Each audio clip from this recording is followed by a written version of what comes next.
Good evening, everyone. Professor Academy viewers எல்லாருக்கும் ஒரு hi.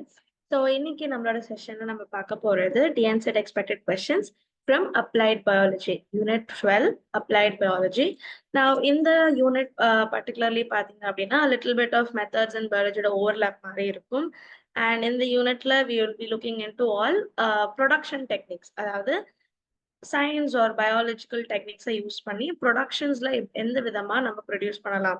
So it can be transgenic production or bioremediation or macromolecules micromolecules production, vaccines. So எந்த மாதிரி production type, அதுக்கு அடுத்து வந்துட்டு biosensing, bioremediation, phytoremediation, microbial remediation. So இந்த மாதிரியான விஷயங்கள் எல்லாமே அப்ளைட் பயாலஜியில் கவர் ஆகும். Okay, so this is kind of a general open wide topic. And இதுல இருந்து நிறைய விதமான கேள்விகள் எக்ஸ்பெக்ட் பண்ணலாம். முக்கியமா எக்ஸ்பெரிமெண்டல் டைப்ஸ், அப்புறமா எக்ஸ்பெரிமெண்ட்ல யூஸ் பண்ணக்கூடிய விஷயங்கள், இது எல்லாமே வந்துட்டு இந்த பர்டிகுலர் யூனிட்ல இருந்து நீங்க எக்ஸ்பெக்ட் பண்ணலாம். ஸோ அதை பத்தின ஒரு டிஸ்கஷன் தான், கொஸ்டின்ஸ் அண்ட் எப்படி ஆன்சர் பண்ணணும் அப்படின்ற டிஸ்கஷனை we will do it in this class. So before we get into the questions, UGC net TNSET admissions நடந்துட்டு இருக்கு. பேப்பர் 1 அண்ட் பேப்பர் 2ல ஸ்க்ரீன்ல கொடுத்துருக்க எல்லா சப்ஜெக்ட்ஸ்க்குமே the admissions are going and the classes will also come in soon. So UGC net classes have started, TNSET will come in soon. So அதுக்கான details தெரிஞ்சுக்கணும், you have to join us அப்படின்னா you can contact us through the number given below and get in touch with us and know about the courses. So நம்ம first கேள்விக்குள்ள போலாம். Enzymes that are required for making plant protoplasts. Enzymes that are required for making plant protoplasts. So basically plant protoplast அப்படின்றது we take off the cell wall. Okay, so plant cellல ரொம்ப முக்கியமான feature it's a cell wall. அந்த டிஸ்டிங்டான ஒரு structure கொடுக்கும், usually some kind of an hexagonal shape or அந்த cell plant cellக்கு கொடுக்கும், right? Now ஒரு protoplast அப்படின்னா it's a plant cell that is devoid of a cell wall. Okay, so plant protoplast ready பண்ணுவோம். எதுக்கு ready பண்ணுவோம் அப்படின்னா to make fusions, to make hybridomas, to make transgenes, transgenic plants, or நிறைய விதமான எக்ஸ்பெரிமெண்ட்ஸ்ல use பண்ணணும், இல்லை tissue culture பண்ணணும். For all these we need plant protoplast. So அதை பண்றதுக்கு என்ன பண்ணணும், செல் வாலை ரிமூவ் பண்ணணும், or enzymatically we have to digest it.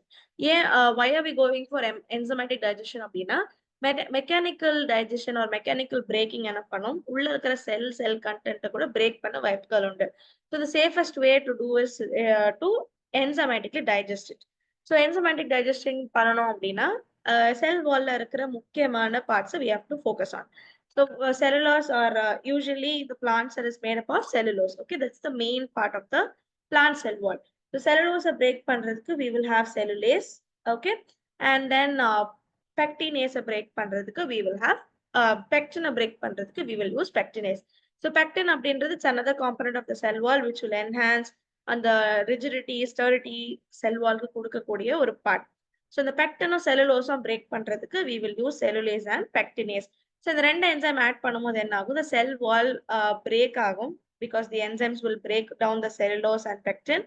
So automatically அந்த rigidana cell wall break ஆகி it will release of the protoplast. So this is how the protoplast will look like. Since அந்த structure இல்ல, cell wall இல்லாதனால mostly roughly spherical shapeல cells நம்ம பார்க்க முடியும். So the right answer would be cellulase and pectinase.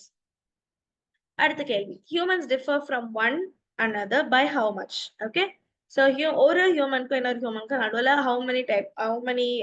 how much of difference is there அப்படின்னு பார்த்தீங்கன்னா it's like an average of 1 in 1000 base pairs. Okay, so human genome பொறுத்த வரைக்கும் our genome is made up of almost 3 billion base pairs. Now genome அப்படின்னு சொல்லும்போது it includes mitochondrial DNA, மறந்துடாதீங்க. Okay, so our entire genome is made up of 3 billion base pairs. And in the 3 billion base pairs, our average 1 in every 1000 nucleotides will be differed from one person to the other person. So அதுதான் வந்துட்டு leads to such great genetic variations between any two individuals. So ரெண்டு person இங்க நம்ம எடுத்து compare பண்ணணும் அப்படின்னா அந்த ரெண்டு பர்சனுக்கு நடுவுல the approximate change or the approximate difference will be probably 0.1% of the total genome. Okay, so இதுக்கு பேர் தான், this variation is what we call it to be the single nucleotide polymorphism. Okay, and இது வந்துட்டு disease susceptibility, நிறைய விதமான techniques, tests and traits கண்டுபிடிக்கிறதுக்கு we will be using this SNP. Okay, so it will involve in lot of genetical characters, attributes and research. So here the right answer would be an average of 1 nucleotide in 1000. Okay, ஒரு பர்சனுக்கு இன்னொரு பர்சனுக்கும் genetical difference பார்த்தீங்கன்னா it will be 1 nucleotide change per 1000 nucleotides. அடுத்த கேள்வி. In situ DNA nick labeling technique is used to quantitate the fraction of cells in dash. In situ DNA nick labeling technique is used to quantitate the fraction of cells in the right answer would be apoptotic pathways. So in the in situ DNA nick labeling technique இன்னொரு பேர் என்னன்னா we call it tunnel or terminal deoxynucleotidal transferase DUTP nick and labeling assay. கொஞ்சம் பெரிய பேரு. Instead நீங்க சிம்பிளா ஞாபகம் வச்சுக்கணும்னா you can remember as tunnel. Okay. Now in the tunnel என்ன technique, it's kind of a staining technique basically. So எங்க என்ன பண்ணுவோம் அப்படின்னா DNA fragment ஆகிற இடத்துல இந்த the fluorescent dye that we are using, okay, the fluorescent dye, the TDT, and it will go and attach itself to that part. Now in the TDT they will have a fluorescent nucleotide attached. Okay, so இது போய் அந்த இடத்துல அந்த terminal deoxynucleotidal கிட்ட எடுத்து போய் attach ஆகும்போது break ஆன DNA fluorescence emit பண்ணும். அதாவது you can see that fluorescent dye brightness fluorescent microscopy மூலமா பார்க்க முடியும். Now why is this significant or where in the மாதிரியான cells படிக்கிறதுக்கு we use அப்படின்னா to study about apoptotic pathways. ஏன் அப்படின்னா whenever there's a apoptosis happening, okay, இந்த caspase அப்படின்ற enzyme DNA-வை break பண்ண ஆரம்பிக்கும். Okay, so apoptosis நடக்கும் போது the large set of DNA என்னாகும், it will be cleaved into small fragments. அப்போ அந்த small fragments எல்லாமே will have a free 3' end. And on the 3' end our tunnel TDT will be getting attached. Okay, and by attach ஆகும்போது you'll be able to see the cells and எங்கெல்லாம் இந்த bright fluorescence பார்க்க முடியுது அந்த செல் எல்லாமே apoptosis undergo பண்ணுது அப்படின்றத identify பண்ண முடியும். Okay, so here the right answer would be apoptotic pathway. DNA labeling technique எங்க யூஸ் பண்றோம் அப்படின்னா for apoptotic pathways. Next question. If you are a plant tissue culturist, which in the option given is disagreeable to you? If you are a plant tissue culturist, which in the option given is disagreeable to you? So 4 statement கொடுத்திருக்காங்க. இந்த 4த்துல எதுக்கெல்லாம் நீங்க agree பண்ணுவீங்க, எதுக்கெல்லாம் agree பண்ண மாட்டீங்கன்னு கேக்குறாங்க. So 4 statements என்னன்னு பார்த்தலாமா? All plant cells are totipotent. Embryos can be formed from somatic tissues. Liquid nitrogen can be used for stimulating cell growth. Somoclonal variation may take place in callus phase. So out of these 4, ஒரு statement பார்க்கலாம். All plant cells are totipotent. Yes. Okay, so any cell that you take in a tissue culture முக்கியமா எடுக்கும்போது they are totipotent. They can totipotency அப்படின்றது ஒரு செல்லோட ability to give rise to the entire plant. Okay, so இப்போ நீங்க ஒரு small cell from a tomato plant எடுக்கிறீங்க அப்படின்னா அந்த single cell ஒரு entire tomato plantக்கு வளர உதவுச்சு அப்படின்னா we call it to be totipotency. Okay, so the cells will have this regenerating capacity to develop into an entire plant. அதுக்கு பேரு we call it to be totipotency or totipotency. Now second statement, so statement A is correct. Embryos can be formed from somatic tissues. Yes, இத நம்ம somatic embryogenesis அப்படின்னு சொல்லுவோம். So embryos somatic tissues remove பண்ணி அந்த cells isolate பண்ணி we can convert them or we can induce meiosis to make them develop. Okay, so meiosis induce பண்ணி அதுக்கு அப்புறமா fertilization or directly அதுக்கு நம்ம certain chemicals விடும்போது it will start developing into an organism. Okay, இதுக்கு நம்ம we call it to be a somatic embryogenesis. So நிறைய techniques are involved in somatic embryogenesis. So meiosis induce பண்ணி அப்புறமா fertilize பண்றது or direct, since it's already in a 2n state, directly அதுல வந்துட்டு division and multiplication divide ஆகி embryo form ஆகுறது, germ layer form ஆகுறது induce பண்ண முடியும். Okay, so that is called as somatic embryogenesis. That is again right state. அடுத்து liquid nitrogen can be used for stimulating cell growth. Not really. Liquid nitrogen எதுக்கு use பண்ணுவோம் அப்படின்னா cryopreservation, அதாவது cell or plant tissues வந்துட்டு long term store பண்ணணும், viable store பண்ணணும் without damaging it அப்படின்னா we immerse it in liquid nitrogenல வைக்கிறதோ இல்ல pouring of liquid nitrogen அப்படி பண்ணும்போது இந்த cells எல்லாமே very low temperatureல freeze ஆயிருக்கும். And if even after many days or years நம்ம அந்த cells திருப்பி thaw பண்ணும்போது அந்த cells திருப்பி tissue culture-க்கோ இல்ல plant for any other experiment அதை யூஸ் பண்ணலாம். Okay, so இந்த particular process-க்கு பேரு cryopreservation. Okay, so liquid nitrogen cell growth stimulate பண்ணாது, rather it will freeze the cell. Cell வந்துட்டு cryo preserve பண்றதுக்கு உதவக்கூடிய ஒரு substance. Okay, so this statement we cannot accept. C is wrong. Last option, somoclonal variation may take place in the callus phase. Yes. Okay. Somoclonal variation or genetic mutation, epigenetic mutation, tissue culture la callus phase la நடக்க நிறைய chances இருக்கு. ஏன்னா callus phase la usually they are all almost like totipotent cells. So அந்த particular point la genetic mutation நடக்க வாய்ப்புண்டு, epigenetic changes நடக்க வாய்ப்புண்டு, or if you add a mutant yourself, அந்த மீடியால நீங்க டெஸ்ட் பண்றதுக்கே ஒரு mutant ஆட் பண்ணீங்கன்னா, mutagenic agent ஆட் பண்ணீங்க அப்படின்னா, you will be able to see somoclonal variations. Okay, so it is possible, and mukkiyama in the callus phase it is much more possible compared to other phases. So out of the 4 statements, C mattum is incorrect while the others are correct.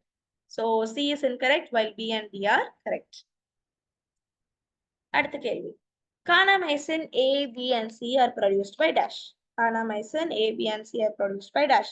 So I think நீங்க options பாத்தீங்கனாலே you will straightly jump into the answer. Right answer, Streptomyces, Kanamycetus. Okay, so the Streptomyces Kanamyceticus இது ஒரு actinobacterial species. Okay, and இது வந்துட்டு usually it's used in the production of kanamycin. Now kanamycin அப்படின்றது ஒரு antibiotic, bacterial infectionsக்கு நம்ம ட்ரீட்மெண்ட்க்கு use பண்ணக்கூடிய ஒரு antimicrobial agent. And இது வந்துட்டு நீங்க நிறைய the wound healing medicines or a lot of antibiotics you will see this kanamycin combination. Okay, and இது வந்துட்டு is of 3 types, A, B and C. Basically same almost the same antibacterial property, little bit variations பார்க்க முடியும். Okay, and out of the 3, kanamycin A வந்துட்டு ரொம்ப அதிகமா use பண்ணும், because kanamycin A ஓட spectrum, bacteria killing spectrum is huge. Okay, compared to B and C. Sometimes மூணோட combination பார்க்கலாம், or you will see it in different variations. Okay, so the right answer is Streptomyces Kanamycetus. அடுத்த கேள்வி, aeration in a bioreactor is provided by dash. Aeration in a bioreactor is provided by dash. Impeller, baffle, sparger, none of the above. So the right answer is sparger. Now sparger அப்படின்றது உங்களோட பயோரியாக்டர்ல கீழே இருக்கக்கூடிய ஒரு device, or you can say a part of your bioreactor. Now இது வந்துட்டு more like a fan or ஒரு stirrer மாதிரி உதவும். Okay, now when this is rotating என்ன பண்ணும், it will start forming fine bubbles. அந்த fine bubbles எல்லாமே proper gas exchange நடக்கிறதுக்கு உதவும். It will aerate the cell culture. அந்த cell culture அந்த medium aerate பண்றதுக்கு யூஸ் பண்ணுவாங்க. Now in this sparger will come in different names, submerged aerator or sparger. Sparger is the common name that we use. அது இல்லாம submerged aerator is one type of a name, or you will see it as a rotator. இந்த மாதிரி நிறைய பேர்ல you can see the sparger device. Okay, now மத்தது like impellers, இது எல்லாமே வந்து impeller is usually used for mixing, oxygen distribute ஆகிறதுக்கு use பண்ணக்கூடியது impeller. Baffles வந்து vortex form ஆகாம இருக்கும், முக்கியமா இந்த foam formation ஆகாம ரொம்ப vortex ஆகாம இருக்கிறதுக்கு பார்த்துக்கும். But direct aeration or a direct gas introduce பண்றது will be your sparger. Okay, so the right answer here is sparger. Next question, resistance to herbicide chlorsulfuron in plants is due to a charge in dash. Resistance to herbicide chlorsulfuron in plants is due to a change in dash. So what is this chlorsulfuron அப்படின்னா, it's a herbicide. Basically it's a sulfonyl urea herbicide, and இது வந்துட்டு acetolactate synthase target பண்ணும். இந்த acetolactate synthase or ALS அப்படின்றது amino acids valine, leucine, isoleucine produce ஆகிறதுக்கு தேவையான ஒரு enzyme. Okay, valine, leucine, isoleucine is very important part of your plants. Now ஒருவேளை இந்த acetolactate synthase enzyme break ஆனாலோ இல்ல அதுல mutation இருந்தாலோ இந்த particular enzyme production குறைஞ்சிரும். So enzyme production குறைஞ்சிருச்சு அப்படின்னா it will inhibit the production of all these amino acids. Now if there is an mutation in the ALS gene லயே ஒரு mutation இருந்துச்சு அப்படின்னா, அப்போ அந்த வரக்கூடிய enzyme ஓட binding site different இருக்கும். அப்போ அதோட binding site differ ஆகும்போது chlorsulfuron attach ஆக முடியாது. That makes the plant herbicide resistant. Now இது ஒரு transgenic adaptation. அது transgenic plants தான் produce பண்ணக்கூடிய one type of application, முக்கியமா plants productionல herbicide resistant plants. So herbicide resistant plants முக்கியமாக இந்த குளோர்சல்ஃபூரானுக்கு அகேன்ஸ்டாக ரெடி பண்ணணும் அப்படின்னா அந்த பர்டிகுலர் பிளான்ட்டோட ஏஎல்எஸ்ஜின்னு மியூட்டேட் பண்ணுவாங்க. ஸோ மியூட்டேட் ஆகும்போது அந்த ஸ்ட்ரக்சர் சேஞ்ச் ஆகும் அண்ட் திஸ் சல்ஃபியூரான் என்ன ஆகும், அட்டாச் ஆக முடியாம போகும். அப்படி அட்டாச் ஆக முடியலன்னா it will not stop the biosynthesis of the amino acids and அந்த பிளான்ட் வந்து சர்வைவ் ஆக ஆரம்பிச்சிடும். Okay, so this is what you see with chlorsulfuron. So herbicide resistance குளோர்சல்ஃபியூரான்ல எதனால வரும் அப்படின்னா when we change the gene of acetolactate synthase. So acetolactate synthase is the right answer. Next question. Indirect method of counting virus particles is done by dash. Indirect method of counting viral particles is done by dash. So ரொம்ப காமனான ஒரு technique is called as hemagglutination assay. And நிறைய types of tests இருக்கு, but out of the given option hemagglutination assay is the right option. Now இது வந்துட்டு ஒரு indirect method. அதாவது normally there are certain virus that can agglutinate RBCs. RBC agglutination கொண்டு வரக்கூடிய viruses இருக்கும். Very common is influenza. Okay. And now இந்த மாதிரி இது இருக்கும் போது when you grow it in blood culture or serumல போட்டு நீங்க அதை வளர்க்கும் போது you will see agglutination happening. Okay. ஏன் இந்த hemagglutination சொல்றோம், you will see a cluster of RBCs. And அது இருக்கும் போது you will be able to identify, okay, in the particular இதுல there is viral particles, they are able to cross link அந்த RBCs cross link பண்ண முடியுது அப்படின்றத we can identify. Okay, இது ஒரு indirect method. Colony counting, plague forming units counting எல்லாமே it will be direct method. Direct எவ்வளவு particles இருக்கு அப்படின்றத you can measure. But hemagglutination you will not be able to measure the exact amount, exact quantity identify பண்ண முடியாது, but kind of quality assessment பண்ண முடியும்.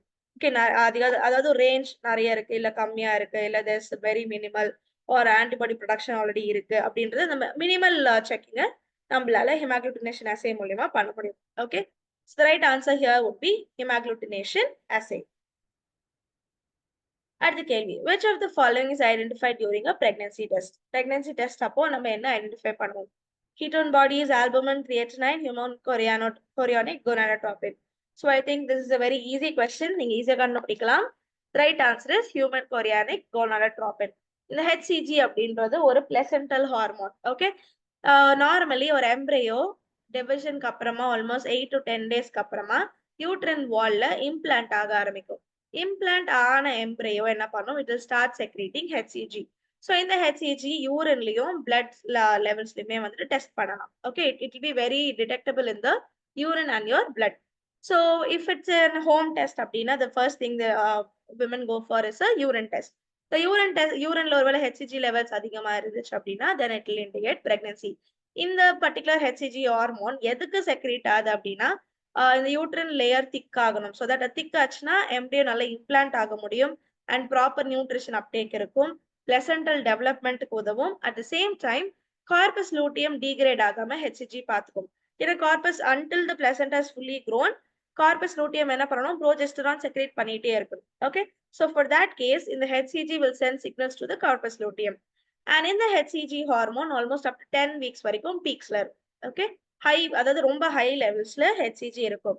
early stage of pregnancy அப்படின்னா it will be very minimal. in the 10th day 11th day அந்த டைம்ல HCG ஓட levels மினிமலா இருக்கும். but if it's 2 weeks or 3 weeks அப்படின்னா HCG peaking ஆரம்பிச்சிடும். Okay, it will be you can identify both in your urine and the blood. So the right answer here would be human chorionic gonadotropin. அடுத்த கேள்வி, recombinant like attenuated vaccine against hepatitis B was prepared from dash. Recombinant like attenuated vaccine against hepatitis B was prepared from dash. So in the attenuated usually attenuated vaccines அப்படின்னு சொல்லும் போது they are live vaccines ன்னு சொல்லலாம். Okay, bacteria or the viral பார்ட்டிகல்ஸை வந்துட்டு attenuation பண்ணுவாங்க. ரொம்ப வருஷங்கள் கல்ச்சர் பண்ணும்போது தே வில் லூஸ் த விருலன்ஸ், அந்த பேத்தஜெனிசிட்டியை லூஸ் பண்ணி இம்யூனோஜெனிசிட்டியை அக்வயர் பண்ணுவாங்க. Now this is something that is the old technique. இப்போ recombinant attenuated technique வரும்போது they use the same expression but in a genetically engineered organism. And hepatitis B-க்கு use பண்ண organism வந்து was it's usually the genetically engineered yeast Saccharomyces cerevisiae. இந்த Saccharomyces cerevisiae என்ன பண்ணுவாங்க அப்படின்னா ஒரு பிளாஸ்மிட் எடுத்துக்கிட்டு பிளாஸ்மிட்ல the DNA that we want, hepatitis B ஓட antigen producing gene insert பண்ணி that was inserted into your yeast cell. Now in the yeast cell is called as the recombinant yeast cell. And அதை ferment பண்ண விட்டு, okay, அதை வளர விட்டு ferment பண்ண விட்டு, and the HP antigen was isolated and it was made into a vaccine. Now இது வந்துட்டு will as any other vaccine ஒரு immune response stimulate பண்ணும் and infection cause ஆகாது. Now what is the main difference between the old live attenuated vaccine and recombinant attenuated vaccine அப்படின்னு பாத்தீங்கன்னா, பழைய technique அதாவது live attenuated vaccinesல there's a minimal chance அந்த நம்ம attenuate பண்ண bacteria or the viral particles or the organism திருப்பி survive ஆக வாய்ப்புகள் உண்டு. அதாவது அது pathogenicity போன ஒரு செல்லா தான் இருக்கும். It can only induce immunogenicity. But there are cases அது ரிவைவ் ஆகி அந்த இன்ஃபெக்ஷனை காஸ் பண்ணக்கூடிய சான்சஸ் இருக்கும். அந்த சான்சஸ் ரொம்ப கம்மி தான், பட் அந்த சான்சஸ் இருக்கு. When you come to a recombinant attenuated vaccine, that is not the case. இங்க வந்து இட்ஸ் கம்ப்ளீட்லி சேஃப். அந்த ஆர்கானிசம் திருப்பி உயிருக்கு வந்து டிசீஸ் காஸ் பண்ணக்கூடிய அந்த ஒரு ப்ராப்ளம் இல்லவே இல்லை. Because you're just taking the gene alone. Antigen அந்த ஜீன் மட்டும் தான் நம்ம எடுக்கிறோம். So it's completely safe, as effective as the old virus. And அது ப்ரொடக்ஷனுமே வந்துட்டு இட்ஸ் வெரி ஸ்கேலபிள். நம்மளால அதை மானிட்டர் பண்ண முடியும். You can take a good delivery. இது எல்லாமே வந்துட்டு recombinant attenuated vaccines ஓட benefits. Okay, so vaccines பொறுத்த வரைக்கும் எல்லா old techniques படிச்சுக்கோங்க, எல்லா new techniques படிச்சுக்கோங்க, because each and every technique is important. Each and every type of vaccine, live attenuated இருக்கலாம் or heat killed இருக்கலாம், or you can go for all these subunit conjugated vaccines, multi subunit, multivex, எல்லாமே எல்லா டைப்ஸ்மே படிச்சுக்கோங்க, examples படிச்சுக்கோங்க. It's a very important topic which is always focused. அடுத்த கேள்வி. So here the right answer would be recombinant yeast expressing hepatitis B surface antigen. Next கேள்வி. Which of the following method is used to identify bacterial species precisely?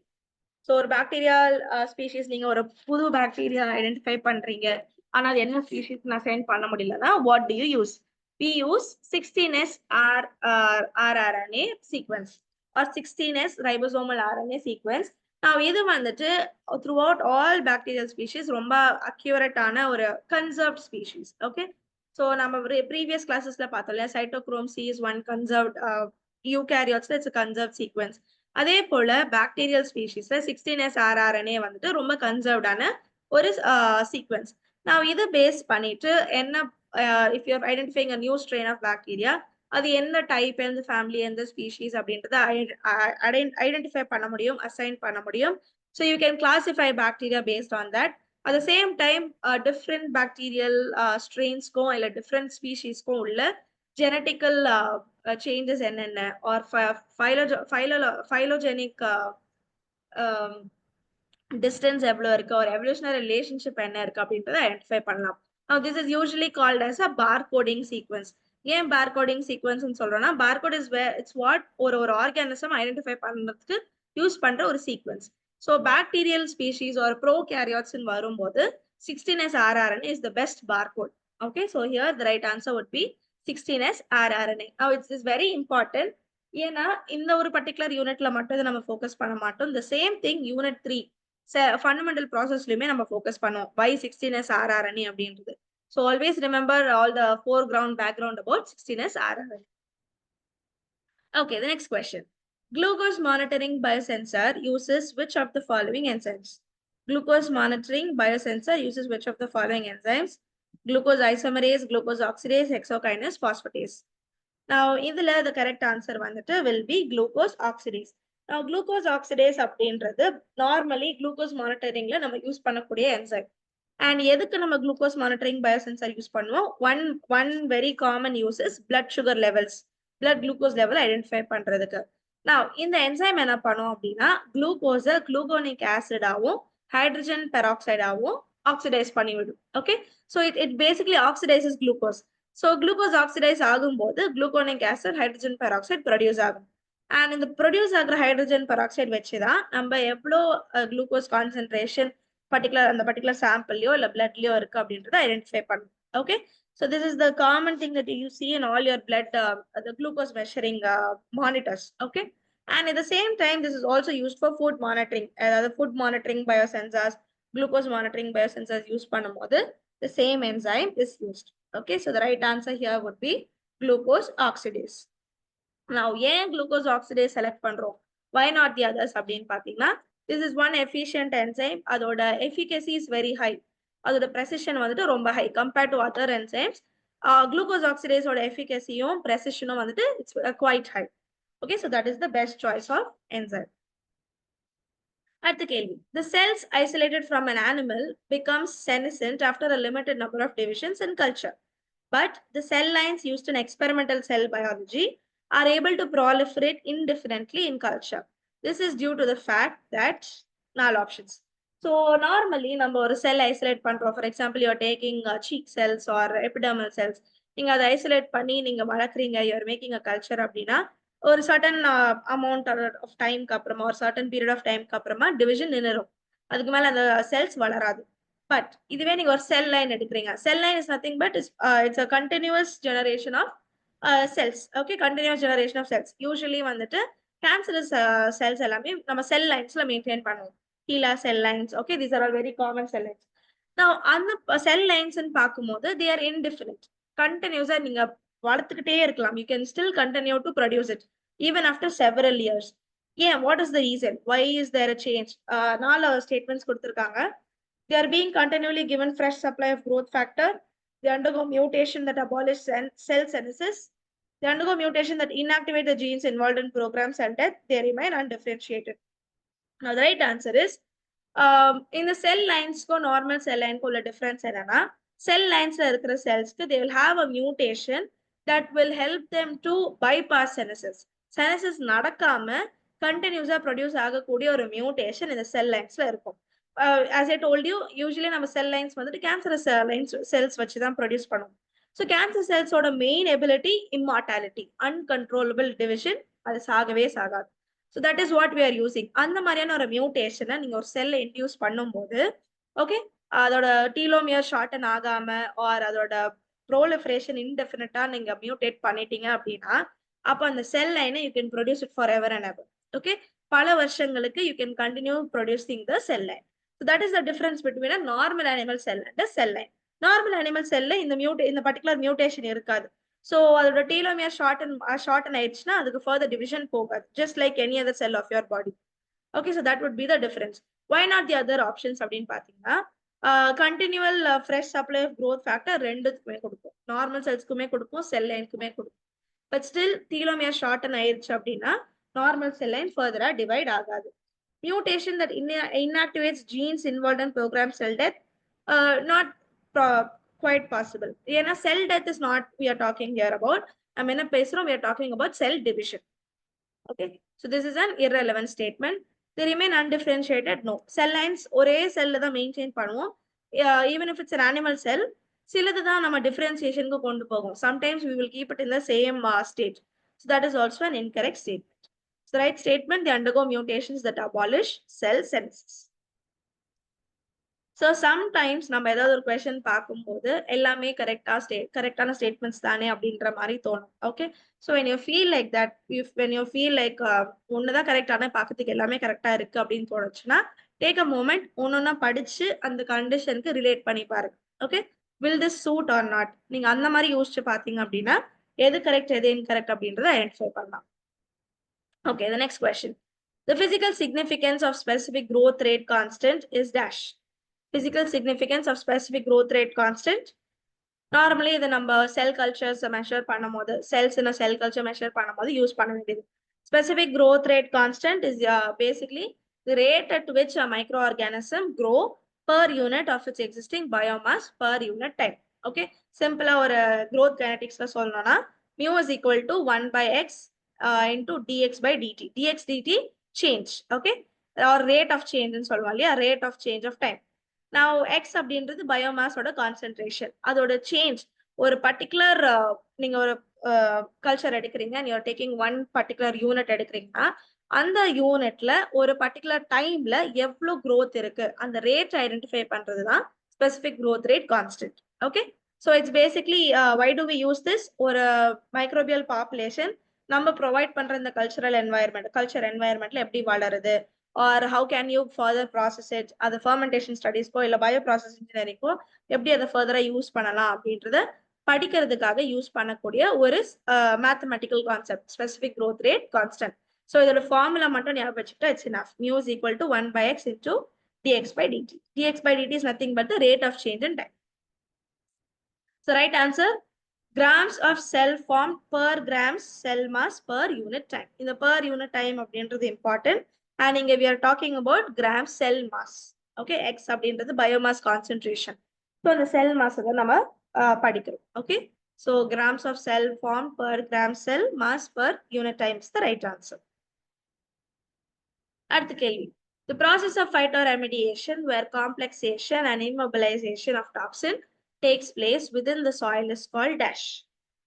The process of phytoremediation where complexation and immobilization of toxin takes place within the soil. Phytoextraction, phytodegradation, phytovolatilization, phytostabilization. Now, ஒரு plant வச்சுட்டு நம்ம பயோரெமிடியேஷன் பண்றோம் ஒரு ஃபைட்டோரெமிடியேஷன் பண்றோம் அப்படின்னா இந்த நாலுமே possible. But நாலுமே happens in different places. Phytodegradation ஒரு one part of your plant, phytoextraction one part of your plant, அந்த மாதிரி டிஃபர் ஆகும். நம்ம இங்க என்ன கேட்குறாங்க, காம்ப்ளெக்சேஷன், immobilization of toxin within the soil. So within the soil நம்ம phytoremediate பண்றோம். ஒரு contaminated soilல நீங்க ஒரு பிளான்ட்டை போட்டு அதுல இருந்து you are taking up the toxin, அதோட மொபிலிட்டியோ பயோஅவைலபிலிட்டியோ மாத்துறீங்க அப்படின்னா it is called as photostabilization. Okay, sorry, phytostabilization. Phytostabilizationல என்ன ஆகும் அப்படின்னா the toxin whatever is in the soil, அந்த contaminated soilல இருக்கிற டாக்ஸின்ஸ் எல்லாமே இந்த ரூட் மூலியமா அப்டேக் ஆகும். ஓகே, அப்டேக் ஆகி அப்சார்ப் ஆகி it will be precipitated or complexed with the soil components. அப்ப என்ன ஆகும்னா இந்த டாக்ஸின்ஸ் எல்லாமே கிரவுண்ட் வாட்டர்ல போகாம ஆர் மைக்ரோப்ஸ் எடுத்துக்காம prevent ஆகும். So this is called as phytostabilization. So phytodegradation, different type. Phytovolatilization is taken care by your leaves. Phytoextraction again is taken care by your leaves. Okay. Now, a very interesting thing, நம்ம என்ன நினைப்போம் அப்படின்னா this phytostabilization அப்படின்றது you need specific plants or transgenic plants வச்சு தான் பண்ணணும். Actual very interesting thing என்ன அப்படின்னா even some common plants like banana, அப்புறம் money plant, and then the snake plant, the ornamental plant, இது எல்லாமே கூட will help in phytoremediation. சிம்பிளா நீங்க அவுட்லெட் விடுற sewage water கிட்ட இந்த மாதிரியான பிளான்ஸ் நீங்க போட்டாலே you can take a fresh water outside. Okay, good water, and the toxins or whatever should be absorbed எல்லாமே absorb ஆகி you will have clean water secretion. Okay, so simple plants also help in phytostabilization. So the right answer is phytostabilization. So that is with unit 12. So இது ரொம்ப இன்ட்ரெஸ்டிங்கான ஒரு unit. நீங்க வந்துட்டு நிறைய மனப்பாடம் பண்ணணும், நிறைய கான்செப்ட்ஸ் ஞாபகம் வச்சுக்கணும் அப்படியெல்லாம் இல்லை. It's very applicative, applied biology as the name suggest, very applicative. So இது எல்லாமே ஆல்ரெடி உங்களுக்கு தெரிஞ்ச பேசிக்ஸ் மேல ஒரு அப்ளை ஆன ஒரு டெக்னிக்காவோ இல்லை ஒரு ப்ராசஸாவோ இல்லை எக்ஸ்பெரிமெண்ட்டாக தான் இருக்கும். So if you're through with other units, முக்கியமா செல் பயாலஜி, ஃபண்டமெண்டல் ப்ராசஸஸ், இந்த மாதிரி யூனிட்ஸ்ல நீங்க பக்காவா இருக்கீங்க அப்படின்னாலே applied biology is very simple, very simple. நீங்க ரொம்ப டைம் ஸ்பெண்ட் பண்ண தேவையில்லை, but study all the experiments. Vaccine production முக்கியம், டிரான்ஸ்ஜெனிக் பிளான்ஸ் ப்ரொடக்ஷன் ரொம்ப முக்கியம். All these remediation, bio remediation, microbes வச்சு ரெமிடியேட் பண்றது, பிளான்ஸ் யூஸ் பண்றது, these are all very important. So அதெல்லாமே நீங்க ஃபோக்கஸ் பண்ணீங்க அப்படின்னா you'll be able to answer the questions easily. So I hope இந்த ஒரு particular discussion session was useful for you. A quick reminder, UGC NET TNSET admissions are opening up and it's already going. So அதுக்கான details தெரிஞ்சுக்கணும், you should join us and study for the exams அப்படின்னா please contact us with the given number below. And all the very best for your exam. Just one day for your life science exam. So பயப்படாதீங்க, do not take the panic inside. ரொம்ப be confident. நீங்க இத்தனை நாள் நீங்க படிச்சிருக்கீங்க and this crash course also would have helped you. So confident you can face the exam. All the best for your exam. Continue the preparation until tomorrow. So I hope you'll all clear it and have a good score. Thank you all. Have a nice day. Next class.